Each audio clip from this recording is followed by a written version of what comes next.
Instacart is on a mission to have you not leave the couch this basketball season, because between the pregame rituals and the postgame interviews, it can be difficult to find time for everything else. So let Instacart take care of your game day snacks or weekly restocks and get delivery in as fast as 30 minutes. Because we hear it's bad luck to be hungry on game day. So download the Instacart app today and enjoy $0 delivery fees on your first 3 orders. Service fees apply for 3 orders in 14 days. Excludes restaurants. Hey you, if no one's told you this today, you deserve a break, like a real one. And lucky for you, this break is just a short drive away to beautiful Destin, Florida. And it's called Lady World. It's a beachside outdoor festival happening September 26th through the 28th. Picture this: beachside yoga in the morning, cocktails by noon, summer camp style crafts and activities, a gifting suite full of stuff for you, pickleball, and evenings packed with live podcasts and music. It's summer camp for grown women with special guests like the Lady Gang, Ariana Madix, Stassi Schroeder, Love is Blind stars Lauren and Cameron Hamilton, Caitlin Bristow, and actual boy band legends from NSYNC, O-Town, BB Mac, and more. So grab your besties or come solo and make new ones, because tickets are flying. Head to ladyworld.co to snag yours. You've earned this weekend of fun, friendship, and possibly questionable decisions. I'll see you in paradise.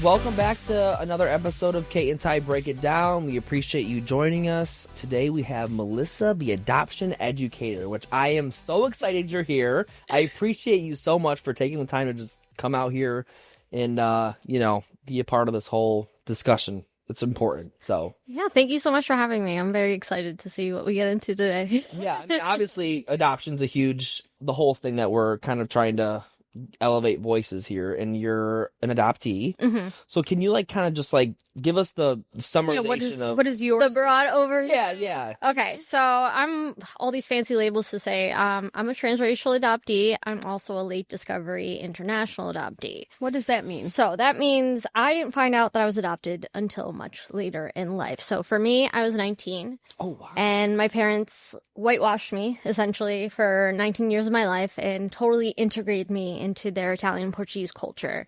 And then at 19, I found my brother's adoption paperwork that referenced me being adopted. Oh. And so the cat was out of the bag.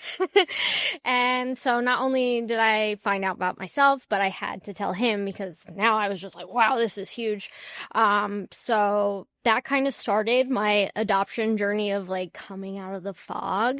And then over the next few years, I tried to understand it in college, go to counseling there, but they had no idea how to help. And it just kind of really hit me when I was pregnant with my first child. And that's when I really dug into telling my story and learning more about it and doing deep research into it. And that's how I got my book. So it all led me here to the work that I do now to help other adoptive families, because I don't want transracial adoptees to go through the struggles that I have and that many others have. So do you feel like when you got pregnant, did that spark something? Because you're having technically it's your first biological relative, right? Yeah, so yeah. I'm assuming that had to have hit you. Oh my gosh, yes. I think it was during the worst part, I think, was the birth, because it was in those moments that I was like, how could you let someone take your baby? Right. Mm. And that was the first wisps of anger I had towards my birth mom. And then after, that's when I dug into it, because I'm also autistic, so I love researching my special interests. And so I went for it, reading all these research papers, reading perspectives from birth mothers. And then I learned about the multi-billion-dollar adoption industry and how it even affects international adoption. And so I learned about why women place in Colombia. That was where I was adopted from.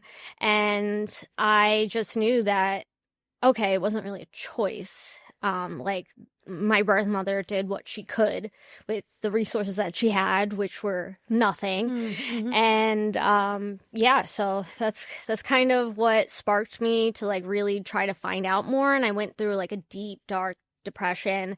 And then I got pregnant with my second child. I just knew that I needed to process it more. So I use writing as an outlet. And that's kind of how the books and all that, is that kind of how it started? Yeah, I actually, back in 2019, so my youngest was 2 at the time, I wrote my first essay about finding out that I was adopted and my parents hiding my race and ethnicity. And I wrote that for HuffPost Personal, and it took off. Wow. Crazy viral all over the world. Wow. I had like BBC, NPR, like Wow. me, and I was just like, whoa, didn't expect that. Yeah. And I was very new to the like publishing space and just like journalism and all that stuff. So I was like, I don't really know what to do with this, but I know I want to help more families. And then I just kept writing. I wrote a lot of op-eds, a lot more personal essays, and then eventually I was connected with a publisher at North Atlantic Books, and that's how my books, What White Parents Should Know About Transracial Adoption, came about. And it's been a few years now, and we've sold over 6,000 copies. So awesome. I'm very excited that it has been well received and been helping families. Yeah. So when you found these documents, so I take it, so your adoptive parents obviously adopted your brother also, right? Mm-hmm. So when you find these documents randomly, like, how did you bring that up to your adoptive parents, or did you not for a while? Oh, I straight up did. Oh, Okay. Okay. Yeah. So I was 19 visiting home with my husband. He was my boyfriend back then. And I was just kind of just trying to show him like old report cards and just like be cute, like, and then he sees something and he passes it to me and he's like, you need to read this. And that's when I read the line, like, their adopted daughter, Melissa. So he saw for like a millisecond before me, like completely shocked and like, what are you supposed to do with this? Right. So he showed me, and we turned my house upside down trying to find my adoption records, and then nothing was there except for like a few pieces of my brother's paperwork, which I had stumbled upon a few years prior, but Italian conservative families, you keep that stuff hush-hush. So I was like, well, I don't think he's ready to deal with that. And he was already having some other behavior problems. So I was like, I don't want to be the messenger. Because, the messenger never... Right. Yeah. And so when my mom came home later that day, I had to wait like hours and hours. I just remember her walking in and I was just like, I know I'm adopted. And then, oh my God, she started screaming, like, how dare you go in the office and look at the papers? Like, you had no right. And it's like, how dare me? How dare, wow. You cared for me my whole life. Yeah, so the gaslighting was real, and you could just see, like, the fear in her eyes. And so, like, immediately I was like, you need to give me my paperwork, and if you don't, like, I'm going to get out of here and you're never going to see me again because I can't believe you lied to me. Because for me, it was not like, oh, you're not my real parents. Right. To me, it was like, no, you lied about my identity. Like, you ingrained me, like this Italian and Portuguese, like culture, the language, the food, like everything. Like, I was working at my dad's Italian restaurant. Like, like we grew up with all those like traditions, and it was always like beaten into me to like show who my family was and being a good representative of that. And so to find out that, oh, so your culture matters, but mine doesn't. Right. And then understanding that, oh, they pushed mine aside because they actually don't like people of color. And they were actually very racist. And so that was like a huge hurdle that we had to come across, because I was like, why did you adopt 2 Latino kids? Right. And think that race wasn't going to be a problem. And my mom was like, well, I just didn't think it mattered. And my dad was like, yeah, you're not one of those. So okay. You're like, no, but I am one of those. Well, in a way, it's almost kind of hypocritical. So you talk about, oh, represent Italian, and then, but not, it's very, I mean, to me, it seems very like hypocritical to be so, let's elevate this culture, but minimize that one. And that must have been really hard to hear. I feel also like from some of just the books that I've been listening to about adoptees and stuff, they say it's very important if you are, getting a child that is from a different culture, race, anything like that, that it's super important that you teach them about their culture and where they come from and the food and the music and all of that. Like, it's super beneficial to them. Like, duh. Yeah. It ties in with self-esteem and just like your mental health later on. And like for me, there was questions since I was like in kindergarten. And I remember because I used to spend way more time outdoors. So I was a lot darker than I am now. And there was this little girl came up to me and she was like, you can't play with us at recess because you're brown. And I went home and I was like, what does she mean? Like, what do you mean I'm brown? She's like, oh, well, your great grandfather, he's from a town in Portugal and he gets really tan because they had similar olive complexion. And like at certain points throughout my life, like especially in the winter, I was pale enough to pass enough with my Italian family because like if you think of Jersey Shore, especially in the early 2000s, like it was tan, black hair, like a lot of makeup and stuff like that. So it was enough that they had me pass. So then my brother was able to pass because he was darker than me and looked more different, but we looked alike. So they got away with it for a very long time, and they had everybody in the family like in on the secret. Like everybody knew except for me and my brother. So everyone in your family you were raised with, they knew you were adopted. And we were the youngest of the cousins. So and we were kept pretty isolated. We weren't really allowed to hang out much with like friends and even family. And I never like understood why. I was like, why do we get treated differently? Like we're always more strict. And it was largely because they were afraid that someone else in the family would let the secret out. Wow.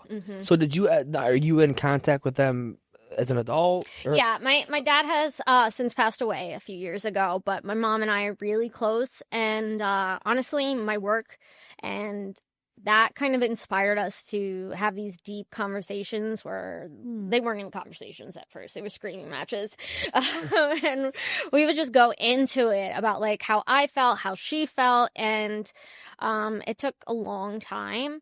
But I think as my kids got older and I started to understand her position as a mother and like have a different perspective on my family and the fact that, she immigrated here as a teenager and my dad immigrated here, and then learning about multicultural different things and racial identity and how like the constructs and microaggressions happen, that it was kind of giving me some peace of mind because I was like, oh, I know where she's coming from. I know where my dad's coming from. And it was a little easier with my mom in this case because she was just taught in that culture to listen to the man. Like her job was to get pregnant, get married, have kids, take care of them, take care of the house. Be a wife. That was her sole job. And so the fact that she couldn't carry kids, that was very shameful for her. And so I had dealt with some infertility problems. I have endometriosis and PCOS. And so the doctors told me that like my chances of having kids were like next to none unless I tried early on. So that's one of the reasons why we had children so young. And at that moment I was like, oh, okay, this is what it feels like for her. Like she was afraid that she wouldn't have kids. And so that allowed me to have more empathy for her and kind of want to bridge that gap between adoptive parents, adoptees, and just the whole community. This show is sponsored by BetterHelp.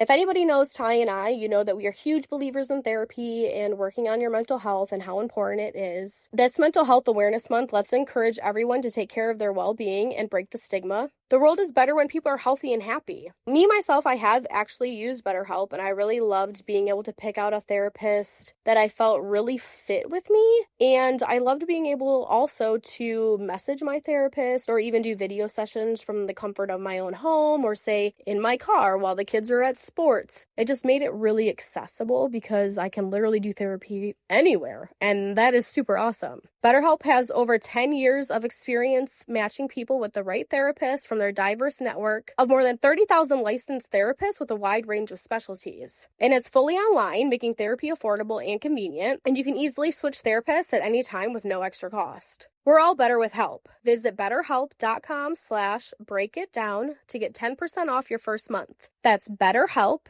HELP.com/breakitdown. You know what's underrated as a parent? Peace of mind. Like being at dinner and not checking your phone every 2 seconds, or knowing your kid is in good hands during the last-minute work meeting.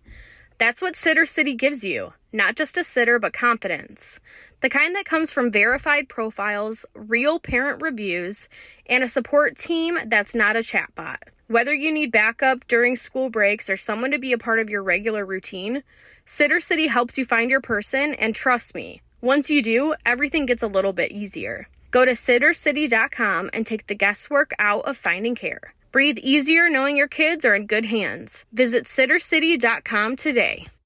So in a way, it's almost like, your mom was a first-generation immigrant. You were like a first-generation immigrant from both, like, in multiple, like, ways. That is, like, that is crazy.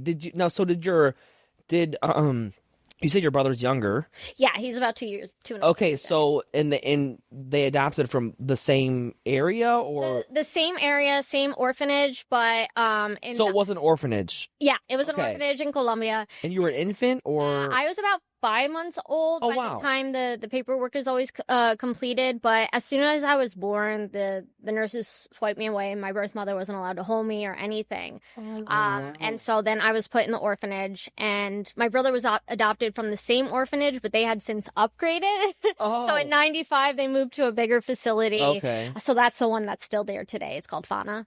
And yeah, so do you know any backstory of like why they just took you from your birth mother so fast? Yeah, I actually was able to reconnect with my birth mom a few years ago and found out more of the story.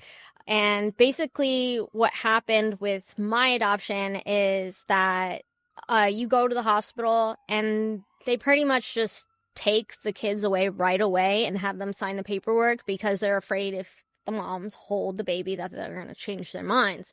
So a lot of times they'll be in the like maternity section of the orphanage, and like where they say they help women learn skills and stuff like that, and occasionally they'll teach them sewing skills and like reading and writing and stuff like that. But my birth mother was in many abusive relationships when she had her children, and she had already placed 2 of my siblings up for adoption a few years prior to me. So I have 2 older sisters that were placed before me, and an older brother who has since passed away, but she raised him. But with 1 kid, with nobody to help her, and just abusive men that took advantage of her, she had nobody to help her.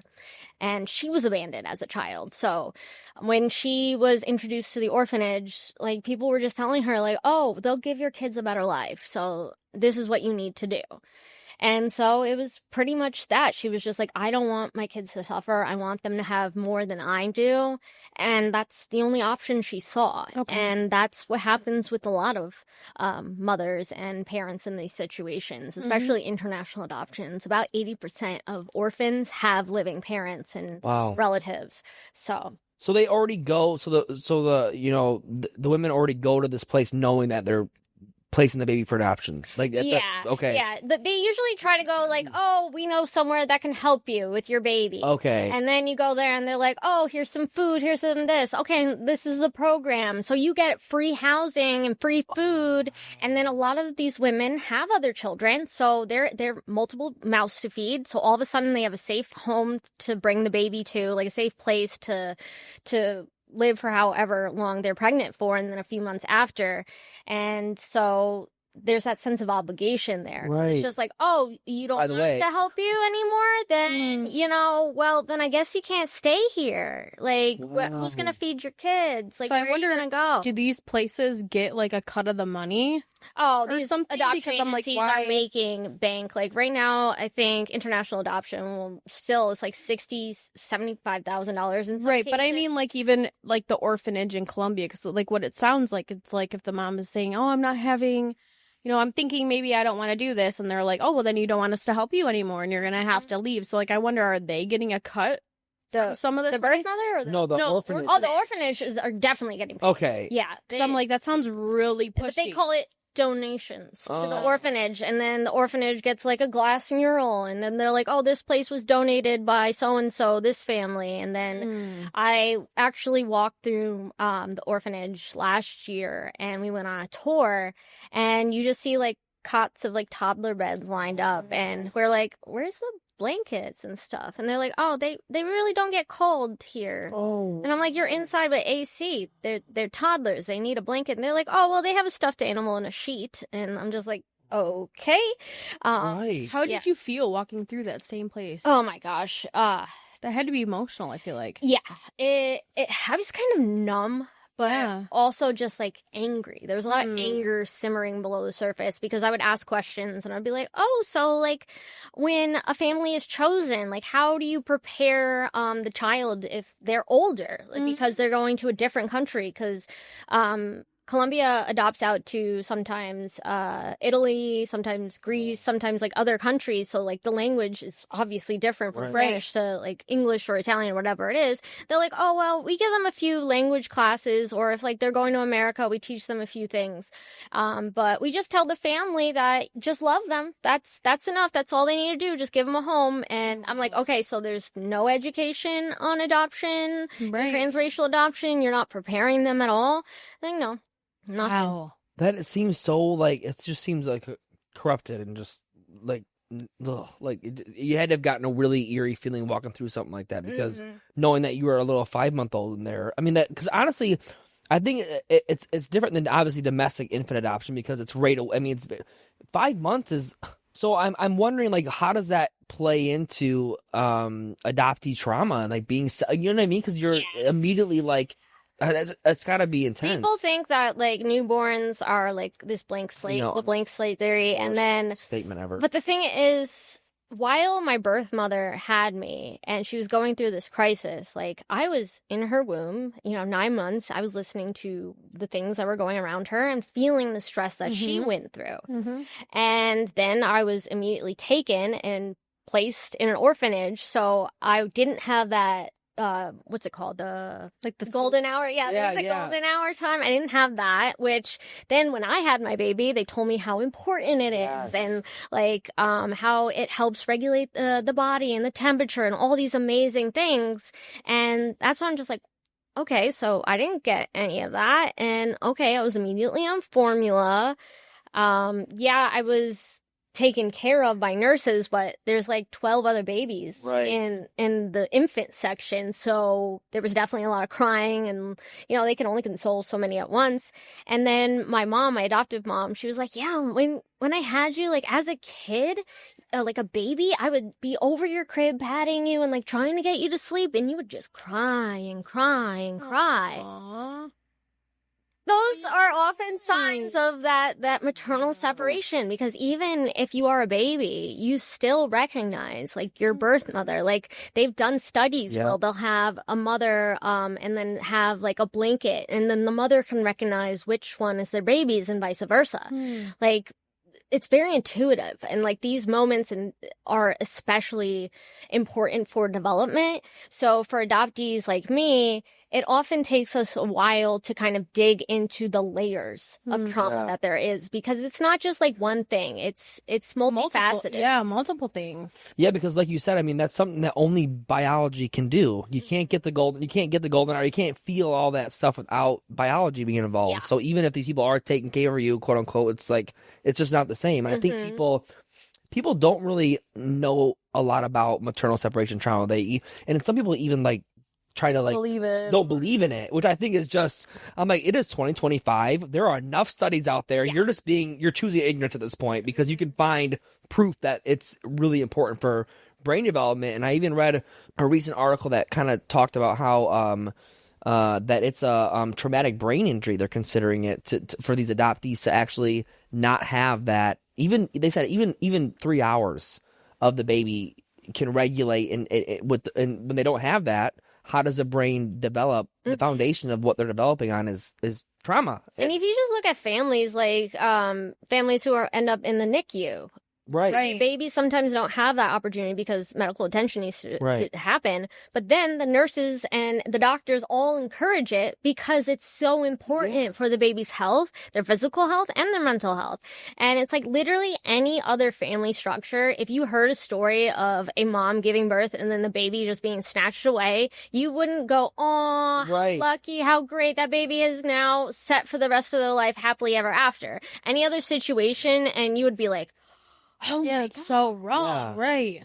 Obviously, being more farther in your journey with your mom, who obviously you sound like you've repaired some stuff. Did you like explain maternal separation trauma, why you cried so much as a baby? Did she like... Yeah, and it took a while for her to understand because adoptive parents are really clinging to this. You are saving a baby in need. So for me and my mom, she explained it like, oh, well, you know, I was told that there were babies in need in Colombia. I knew like a lawyer who had adopted from there before. And, you know, we got this picture of you. We knew you didn't have a family and that your mother couldn't take care of you. So we brought you here to give you a better life. Even though you didn't have a family. Yeah, even though I had a family. And, like, I think the immigrant part, too, because my dad and her, like, were whole, like, American dream, is anything is possible. You're here. You can work from the ground up. Like, we brought you to America. America is going to give you the best opportunities here. So, like, obviously, and there were moments when I would try to explain to them. I was just like, yes, I had food, I had shelter, I had a family that loved me despite its faults. But I did lose a lot of things too. And originally, my dad and her would say things like, well, if it wasn't for us, you would be on the street selling yourself or, you know, selling drugs or whatever it is. And it's like, how do you know that? You don't know that, you know? But there you go. That's the misconceptions and the prejudice that many adoptive families have. And if you look into adoptive families, especially families adopting transracially to another culture, they will have a lot of bias about the race and ethnicity their child is coming from. And we'll see the child as the exception to the rule. When's the last time you needed to go to a doctor, but you pushed it off? Made the excuse, I'm too busy, I don't need help, it'll go away in a few days. I think we've all been there. Booking a doctor appointment can feel so daunting. But thanks to ZocDoc, there's no reason to delay. They make it easy for you to find and book a doctor who's right for you. Have you ever woken up with a funky symptom like a weird-looking rash or congestion all in your head like I have now and immediately Googled it or searched it on TikTok to see what's wrong? We've all gone down that rabbit hole, but it's time to get the help and care you really need with ZocDoc.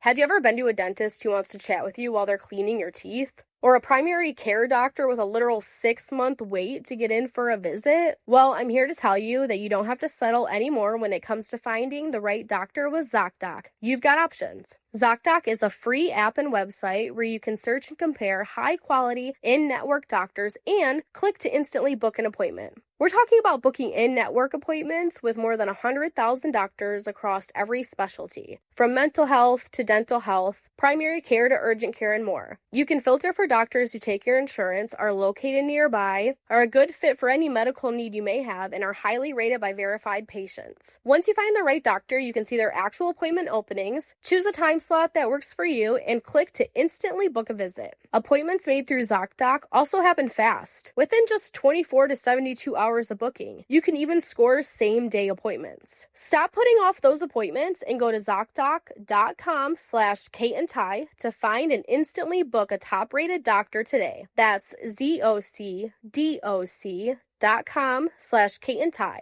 ZocDoc.com/Cate and Ty. Oh, that's interesting, because I think the transracial adoptee space is something I'm not too familiar with, but I've heard enough to where it's like it adds a whole extra layer of the trauma that adoptees feel, you know, versus domestic, you know, infant. So it's like, yeah, it just adds a whole nother layer, because now I have to undig this whole culture that was hidden for me. Yeah, and like learn it, understand it, and in a way, having to learn it because I was robbed from it is just a totally different thing to handle. For me, it was completely like wiped away, and I had so many moments throughout my childhood where I was questioning things. I was like, like people keep coming up to me and speaking in Spanish. That's odd. Oh, like that's really? Weird. So I'd be like, Mom, Dad, what's going on? They're like, you know, they're just people. Just ignore what they're saying. And I was kept very, very isolated. Like I was only allowed to have like a few friends that like were Italian. And like when I went over to like play with them, my brother had to come with me. And it was just like, I wasn't really exposed to other families and understanding like how typical American families function until like high school. And that's when I started working and getting out more. And then that's when I had more people come up to me and just speak in Spanish and like just ask me where I was born, and I'd be like, oh yeah, I was born in Colombia, but you know, my parents are Italian-Portuguese. Yeah. And they'd be like, Yeah. And I'm like, what? Like, What's so crazy? Because once you're told something every single day of your life, like, it's hard to believe. Like, why would someone lie about that? It's Right. so odd. But looking back, like, I was just like, yeah, there were signs. Definitely missed a lot of them. But I feel like things happen for a reason, and I wouldn't go back and necessarily change it. But I definitely think there are things that my parents could have done to supported me more. And even in just like adulthood, like there wouldn't have been as many struggles if there was, at the very basis, honesty. Right. Because that's what I'm thinking. Like, one thing do you think that they could have done differently was just raise you knowing you were adopted? Yeah. Like, I think that's super. I couldn't imagine being 19 and then just finding out. Like, that's a huge traumatic thing to happen. That just alone. Like, I went through a crazy mental health crisis in college. And I was there studying psychology and criminal justice, just trying to like understand the world and like why people do the things that they do. And just like crying out for help. Like I tried to talk to friends about it and they're just like, yeah, well, you're adopted, who cares? Like whatever. They're your parents. And then which must have been really hard because you're like, listen, I'm trying to like hello, and you're just like minimizing it. Like that's these things. I'm struggling. And then the Catholic guilt from my family, from my adoptive family. I had an aunt reach out to me. It's like, I can't believe you and your brother are doing this to your mom. You know, you could have had it way worse in life. Wow. And there we go again. Like, you need to be grateful because remember, you were saved. You know, that's sickening. That was the whole thing. And so for a year, I didn't talk to my mom. I just couldn't. Wow. I talked to my dad. I still felt that obligation because I knew, despite like his issues with like racism and stuff, he wasn't like the mastermind behind this. It was my mom, and she admitted to it, like that pushed him into saying like, let's not say anything. And then it just kind of kept going from there. So wait, at a point your dad kind of wanted to be honest? He said that if I ever asked or like he would have told me. But the thing with my dad and like a lot of Italian men is just like his main job wasn't rearing the children, it was providing. So he was working 12-hour shifts like Sunday through Saturday, like all the time. And so I only really saw him Monday evenings or on the weekends occasionally. And then we do yard work together or like help with family stuff. And so like he wasn't the one like teaching us like relationship things and just like basic things. So that all was left to my mom. And so she took charge, and he just went with whatever she said. So I had a little less anger in that department towards my dad because I was just like, I'm mad at you because you went along with it. But my mom, I feel like she should have known better. And she also had a little bit more education than my dad. My dad couldn't read or write well because like he came to the States and like didn't speak English, and then he couldn't even finish high school. But my mom, she's very intelligent, and so I knew she had a better grasp on things that it made it harder to forgive so fast. Okay. So you took a year break separation. Yeah. In that year break, did you like, is that when you kind of just like, did you deep dive into all the things that you felt like you needed to, or? I tried. Yeah. Back then, I was really digging into like Facebook groups because those are the only things, and like forums about adoption. I'd be Googling, like, found out I was adopted. Right. There weren't many resources. And I remember posting, I found an Adopted from Colombia group on Facebook, and I posted like, oh my God, like this just happened. I just found I was adopted. And that was like a big reality check where I saw that even the adoptee community was completely split down the middle, because half were like, how could this happen to you? Like, that's so ridiculous. I can't believe they did that to you. And the other half was, shut up. You were given a better life. Wow. And it came from adoptees, and I was getting messages after messages. So then I kind of let it go for a little bit because I was like, I can't deal with this. And I tried to lean into my Colombian roots. My husband is actually half Colombian, so we joined the Latinos Unidos at college, and we would go to these meetups, and there would be people all of a sudden that looked like me. And they would come up to me and just say, hola, ¿cómo estás? And I'd be like, hi, I'm Melissa. And they're like, where are you from? I'm like, Colombia. And they're like, oh, but where are your parents from? I'm like, that's a long story. And it just got really uncomfortable because there was this huge like gap between like my culture that I was raised in versus the culture that people expected me to know. And then, so did you feel kind of like almost rejected a little bit and or not belonging in this group, but not that, you know what I mean? I was too much of one, not enough of the other at different opportunities. And I remember going to one of my cousin's weddings a few years after that, and it was like this huge Italian bash. There was grandparents and uncles and aunts from Italy everywhere. And then there was a song. It's like, everybody who's Italian, stand up. And I just look at my husband, fiance at the time, and I'm like, I'm not standing up. This is my family, but this isn't who I am anymore. And I'm not going to pretend for the comfort of those around me. And still to this day, I would say 90% of my family doesn't talk about it to me and hasn't still talked about it. And I'm very public with this. Right. Well, almost a little bit, not a protest, but I'm not going to fall into this or keep the lie facade going. Or, you know, I'm not going to stand up and do this. Right. I think it was almost in a way of like, I'm going to make a stance a little bit by not standing, you know, in a way. Yeah. So obviously you've mentioned that you've been back to Colombia, right? Mm-hmm. Have you met your birth parents at all? I met my birth mother. We went last November. And recent. This is recent. Oh, wow. So we went. She lives in a little town about 4 or 5 hours from Bogota, the major city in Zetequira.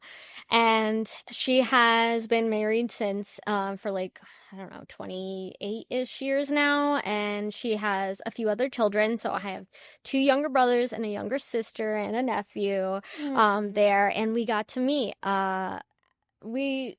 We don't really know much, me and my sisters that were adopted, about our birth fathers, but we're not really interested because of the hardships our birth mother went through, and there was a lot of abuse in those situations. But I always wanted to know, like, if I had other siblings. And when I went to Colombia, I actually didn't expect to have as much of a reaction as I did to my birth mother. And it was like a very surreal moment where all of a sudden we were coming up the street and she was outside crying. And then I was just like, I have to get out there. And like, we hugged. And for me, like, especially as an autistic woman, like, I'm not big, like, on hugging and touching. Yeah. Even my adoptive mom, like, occasionally. And so for that to feel natural, it was a very surreal moment that it felt like another puzzle piece clicked into place, and it was like, this is where I should have been, and like, this is where I was meant to be.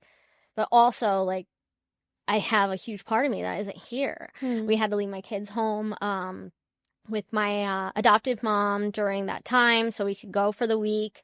And I, like, because people say, they're like, why don't you just move back there if you're not happy? And it's like, because I have family there and I have family here. And it's not that simple. Like, I wasn't raised in that culture. My Spanish isn't great. And like, I'm not going to just pack my kids up from everything they've known to go on this other adventure in a country where, you know, we don't know what life would be like entirely.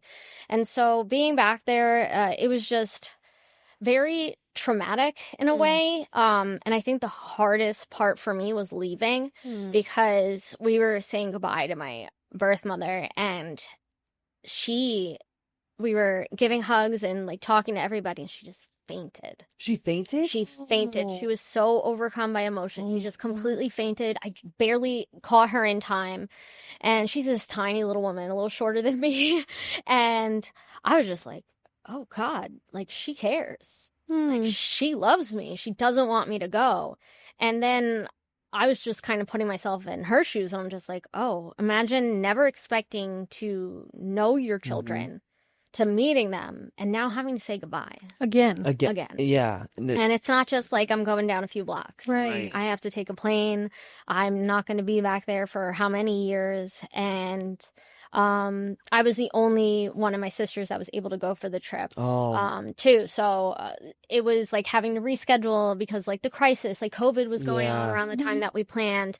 And so it was just like a lot of different factors that went into this, that just seeing her faint, I think that really just nailed the the coffin into me. Is just like, ooh, adoption, there's loss. There's such loss there, and it's for every single side of it. Yeah. But there was also a moment of joy that I didn't expect to have. And I had called my mom, my adoptive mom, while we were there because it was Thanksgiving back in the States. And we were talking to my kids. And then my mother and my birth mother are both there on like the little WhatsApp video call. And my mom, my adoptive mom, goes, "You are her mother." And my other mom, my birth mom, goes, "You are the first mom. I'm the second mom. We're both her moms." And they just had this moment of connection where I would have never in a million years guessed that would happen, that my mom, my adopted mom, would have such empathy and such a heart for my birth mother, because it was always jealousy. Right. It was always like, oh no, she's going to leave me. She doesn't want me to be her mom anymore. She's going to reject me.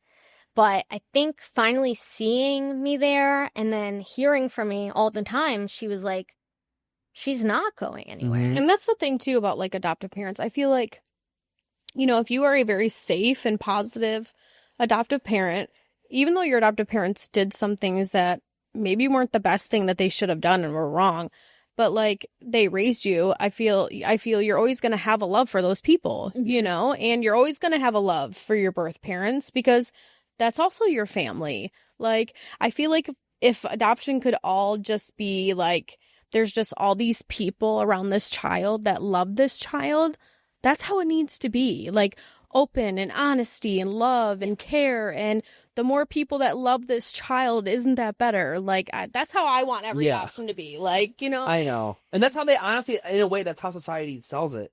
Yep. Especially with this new, you know, trend of openness or whatever. They kind of sell this whole pitch or whatever. So, did your younger brother, has he had any contact with his? No, and for like the longest time, I would say even until like last year, he didn't want to really do anything with adoption. And a lot of adopted men, like they don't talk as much as women in this space.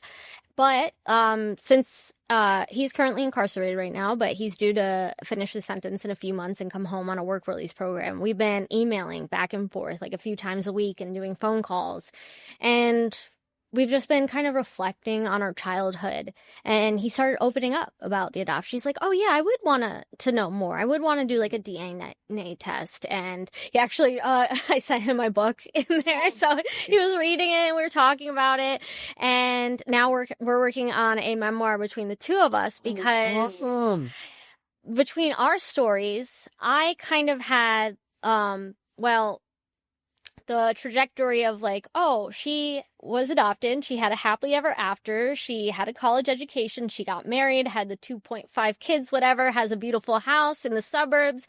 And my brother, he struggled with drug addiction. He was in and out of jail, incarcerated, and currently incarcerated. And, you know, he is essentially what my parents feared Latino to be.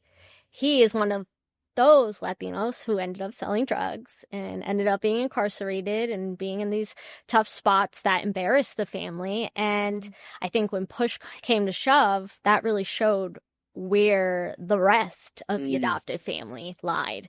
And I think that's also a way that me and my mom got closer because she finally realized you guys are being treated differently. Everything I had feared, because part of it was like, we don't want the rest of the family to treat you like we treat other people and look down upon. And I had aunts who would say like, oh, you can't go out with those people, or like, what would you do if your daughter came home and like dated a black man or a Latino man? How would you react? I wouldn't care. Yeah, that was not the But also too, it's interesting because even if your adoptive parents knew and maybe were educated about the statistics of adoptees, but when they were adopting, they would have known that, you know, the possibility of any of you kids dealing with drug addiction or mental health stuff is actually very high. Yeah, and it happens. Of incarcerated individuals too, like the foster care to jail, mental health, and then even like adoptees are crazy numbers in the incarceration. And so I think that's why me and him have really started to bond a lot more, because we have completely taken off this sheet of secrecy off our story. And him and I are very like honest people. Like after growing up in a very like Catholic immigrant household, we were told hush hush, kids are supposed to be seen and not heard. And now to have like this place where we're not being butted heads against each other. Like, we're not being compared anymore because it was like, oh, he's the guy. Like, boys will be boys. They can get away with anything. And then for me, I was the eldest daughter of an immigrant family, so I had a lot of responsibilities. I was responsible for how my brother acted if he got in trouble. I was responsible for like watching him and all these things, and like being taught over and over and over is good. Like, we came to America, we got a better life, we did this for you, you know, we gave you everything. Aren't That's a you lot grateful? of pressure for kids. And it just took a while to kind of understand where my parents were coming from, why they had these ideas, and then also kind of figure out where that lies in like my upbringing and like being raised in America and like seeing other American families and being like, they're not like us. Yeah, that's right. Right. But do you so when you mentioned Catholic, like, so do you think that played a big role in kind of like the function dynamics of the family? A bit. My parents are like holiday Catholics. Okay. But we still did like CCD, and like we were taught like no sex before marriage and all that stuff, and like, you know, shame. Like it was like anything wrong, like, oh, God is watching you, and like don't embarrass us because like you need to do good in front of God. And we had like our confirmations and all those things. So it was just like always like church and God was used as a way to just shame us into listening. And so that also, like, when I found out that I was adopted, it was like that Catholic guilt, and I was like, I'm not talking to my mom. I'm ungrateful. My mom did everything for me. Like, she took care of me. She took me to the hospital when I needed to. Like, she raised me. She changed my diapers. How could I do this to my family? Like, you know, your parents come first. Like, it's God, then your parents. Yeah, right. But that's also part of like the fog, which I think people don't really know a lot about. But that's part of the guilt, which you feel like I have these internal feelings, but I feel guilty for even having these internal feelings, which means I can't even externally act on those feelings. And it's a whole like, when actually your feelings are completely valid. Yeah. You should feel no guilt with that. Yeah, I mean, it's just crazy how the more stories that I hear, I just seeing a lot of similarities with religious pressure and then like familial pressure. And then I just feel like the most unfair thing that I'm hearing is that adoptees are expected to hold so much, like the whole world together. And it's like, how are we all just pretending that this is okay? Like they're literally the most affected, innocent, never asked to be there, but yet we're telling them to be the pillars to hold this whole crazy thing up. If you saw my family or heard them on the day that like my HuffPo article took off, and all of a sudden thousands and thousands of people are sharing it, and they're seeing my face on TV, on Tamron Hall and stuff, you would have thought that I set their most beloved pet on fire. Like something god awful. And then ring, ring, ring. Oh, talking to my mom. It's like, oh, how could she do this to you? She is so ungrateful. You were such a great mother. You loved her. And she, you know, she's like shaming our family on public TV. Like, I can't believe she said these things. We're not racist. And I'm like, Dad had a Confederate flag in the garage. Oh my God. Like, did you just black out like the years 0 to 18 and all the like slurs they would say and all of these things that were just normalized? And like in school you learn like, oh, golden rule, everybody treat everybody the same, and like, oh, like we're all equal. And then coming home, my parents and just like my dad would say some out of pocket stuff, and I'd be like, you're not allowed to say that word, right? And then again, we were told, be seen, not heard. Like, shut up, be quiet. It's not your right to say that. And so when I approached them, and I was just like, well, you know, you guys really don't like Black or brown people. We are Latino. Yeah. And my parents looked me dead in the eye and they go, no, you're not. You're Italian-Portuguese. And like it went so far as like they hid scholarships that were like Hispanic heritage scholarships from school. So I couldn't do them. And like I had trouble when I was going to school with my social security card because they didn't change one thing. Luckily my citizenship was fine, but like they had never updated it. So like the school was always questioning like, oh, are you a United States citizen? And I'd be like, why is that happening? And then when I found out I was adopted the year then the next year, I was like, that's why. Why. Yeah. And so it's just like they had like completely changed the story in their head. And partially it's because like that narrative, that's pretty little butterfly narrative is what the media shows. And adoptive parents and foster parents, like they're always told that, you know, it's a beautiful thing and like there'll be some struggles, but don't worry about it. Love is enough. And even like some agencies now are being like defensive of this like new wave of adoptees and foster youth and birth parents speaking out. And so they're trying to do like campaigns, and I see them in like campaigns to like reestablish how positive adoption is. So it's just like we're looking for adoptive families and adoptees that are happy and satisfied with their adoption to combat the negative narrative that is. I wonder if that's why we're receiving so much backlash, because they're part of this, like they feel maybe, and I honestly feel like a lot of the adoptees that I'm hearing from, and I refuse to label anybody, but I'm like, are you like, I want to talk to you in 5 years from now or maybe 10 years from now and see if you feel the same way, because maybe they feel obligated to defend adoption because maybe their parents are talking about it. And I just feel like I said, even your family calling your mom and saying, how dare you, how could you do this to you, who is that centering? So it's like another instance where it's like, why are the adoptive parents prioritized in the scope, in the language? It's like, it's really like, we're not centering the right people. Adoptees are the most important people. Once those papers are signed, that completely flips, and we just take a back seat. And as soon as we're old enough to form our own opinions and they don't align, we're completely just taken over. And then we're the troubled adoptee, we're the angry adoptee, we're the ungrateful adoptee, and we get pushed to the back. And like usually, like before social media, we were able to kind of just hide there, no matter how many times we like screamed for help or tried to raise awareness about this. But now I think, especially with TikTok and Instagram and all these different avenues, we have now been able to connect our stories with other stories, and people are realizing that, like Natalia Grace, that story was awful. Micah Stafer, terrible things are happening here. There's more to this now.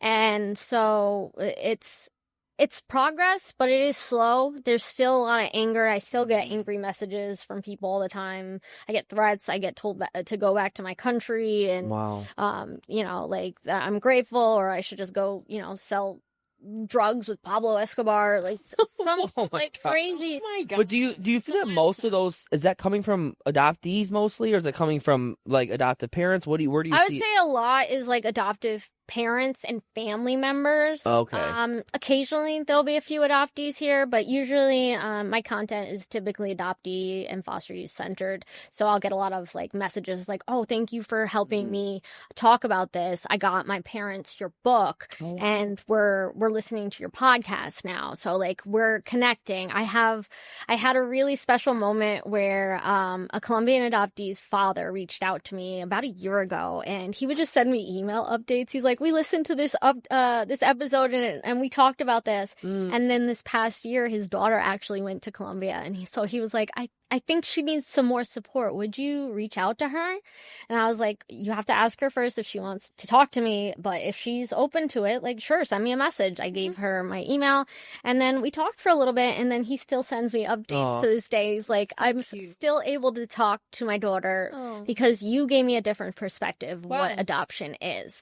And so, like you said, like those moments are so special to me, because no matter how openly I talk about the struggles of adoption, my goal isn't just to say like, nobody should adopt ever. Right. My goal is to help us address the tough topics and get comfortable being uncomfortable, because the more we talk about these things, the more we can give proper support to families as a whole, because we can't just help adoptees. We have to help everybody in this community to make progress. And to do that, we have these conversations, and we talk about this is how we're making change. Or you write books. Yeah.